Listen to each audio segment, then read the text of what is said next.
So hello guys, welcome back to my video. Start करते हैं अपना वीडियो इसी बात पे। आज हम लोग का आसमान मस्त लग रहा था, लाल लाल पूरा हो गया था हम लोग का।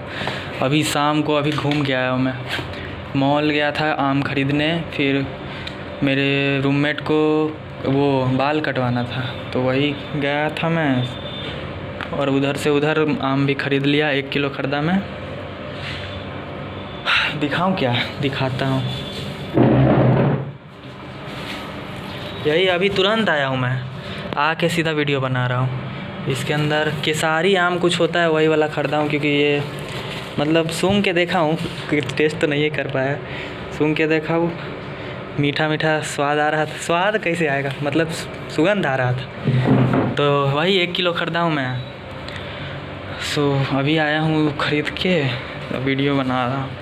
तो आते हैं पढ़ाई पे। तो पढ़ाई आज क्या हुआ बताता हूँ।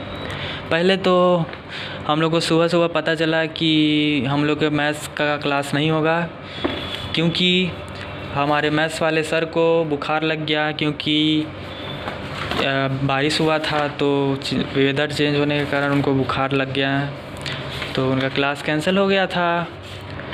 हम लोग को फिज़िक्स और केमिस्ट्री ही हुआ सिर्फ। तो फिज़िक्स से स्टार्ट करते हैं क्या हुआ। तो आज हम लोग को स्यूडो फोर्स पढ़ाया गया, कंसेप्ट ऑफ स्यूडो फोर्स, और उस पर कुछ एग्जांपल्स कराया सर। जैसे बताया कि इनर्शियल फ्रेम और नॉन इनर्शियल फ्रेम के बारे में बताएं, और स्यूडो फोर्स किस में लगता है वो बताएं। Pseudo force non inertial frame में लगता है जिसमें एक्सेलरेशन हो। तो यही एक क्वेश्चन दिए सर, करूँगा अभी। तो इतना ही हुआ, यही एक कंसेप्ट पढ़ा है और इस पर 2-4 एग्जांपल्स करवा दिए, हो गया। फिर फ़िज़िकल केमिस्ट्री में सर बहुत लिखवाते हैं, लेकिन हम लोग का हुआ था पिछले बार तो हम लोग को ये डिस्टेंस ऑफ क्लोजेस्ट अप्रोच पढ़ाया गया था। आज हम लोग को लिमिटेशन रदरफोर्ड मॉडल का बताया गया। फिर एक नया टॉपिक स्टार्ट हुआ, इलेक्ट्रोमैग्नेटिक वेव्स। तो इसके बारे में कुछ पॉइंट्स लिखवा दिए। फिर टाइप्स ऑफ वेव्स लिखवा दिए, इसका ऑर्डर बता दिए कि cosmic, gamma, x ray, UV ray, infrared ray, microwave ray, radio wave. ये इधर लेफ़्ट से राइट जाएगा तो एनर्जी कम होते जाएगा और वेवलेंथ बढ़ते जाएगा। और इसको याद करने का भी एक ट्रिक बता दिए, see green XUV I am riding. ये याद कर लूँगा, निमोनिक है ये, सर लिखवा दिए। फिर ये एक प्रोपोगेशन का, डायरेक्शन ऑफ प्रोपोगेशन का फिगर बना दिए। फिर कुछ डिफिनीसन बेसिक लिखवा दिए और उस पर फार्मूला लिखवा दिए, जैसे वेवलेंथ उसका यूनिट क्या होता है, फिर फ्रीक्वेंसी उसका सिंबल क्या होता है, उसके बारे में डिफिनीसन लिखवा दिए। फिर time period, velocity of wave, फिर वेव नंबर बताएं जो कि होता है 1/λ, और इस पर कुछ क्वेश्चन करवाएं। अब फिर नेक्स्ट टॉपिक पर आते हैं, प्लैंक्स क्वांटम थ्योरी। तो यही बताया कि इसमें एनर्जी कैसे एमिट होता है। ये मतलब पार्टिकल नेचर ऑफ लाइट को बताता है, मतलब ये इस पे कुछ फॉर्मूला बताएं sir. E is directly proportional to mu, मतलब फ्रीक्वेंसी। तो एक इज इक्वल टू में एक कांस्टेंट लगाते हैं जो जिसको बोलते हैं प्लैंक्स कांस्टेंट, जो कि h से रिप्रेजेंट होता है। फिर ऐसे ही E is equal to hc/λ हो जाता है।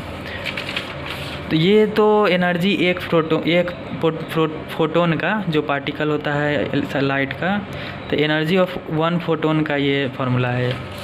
आगे हम लोग energy of number of proton, many number of n photons का फार्मूला देखते हैं, जिसमें सिर्फ पिछले बार फार्मूला में हम लोग n से मल्टीप्लाई कर देते हैं। सो फिर ये प्लैंक्स कांस्टेंट का वैल्यू बता दिए, जो कि है 6.626 × 10⁻34 जूल इंटू सेकेंड। फिर यही बताएं, और ये भी बता दिए कि अगर लैम्डा मीटर में हो तो एनर्जी जूल में होगा, मतलब एनर्जी जूल में हो तो लैम्डा मीटर में होगा, तो एनर्जी भी लैम्डा, एनर्जी के फॉर्मूला में लैम्डा को मीटर में लेंगे। अगर एनर्जी इलेक्ट्रॉन वोल्ट में है तो लैम्डा को वो लेंगे, और लैम्डा वो एंगस्ट्रॉम में हो, यूनिट है एक, तो एनर्जी 12400 डिवाइडेड बाई लैम्डा, जो कि एंगस्ट्रॉम यूनिट में हो वो होता है। ऐसे ही अगर नैनोमीटर हो तो क्या होगा ये बता दीजिए सर। फिर ये क्वेश्चन करवाएं सर, हो गया इतना ही करवाएं। फिर होमवर्क दिए सर हम लोग के मॉड्यूल से और डीपीपी, इतना ही हुआ था। फिर डीपीपी बताता हूँ क्या हुआ डीपीपी में। डीपीपी में पहला और दूसरा डीपीपी आज डिस्कशन हुआ था, तो इसमें थोड़ा क्वेश्चन बचा हुआ है मेरा, तो कर लूँगा मैं। तो इतना ही हुआ। अब जा रहा हूँ, टेस्ट करूँगा आम को, जो आपको सामने दिख ही रहा है। So that's all, bye bye, good night.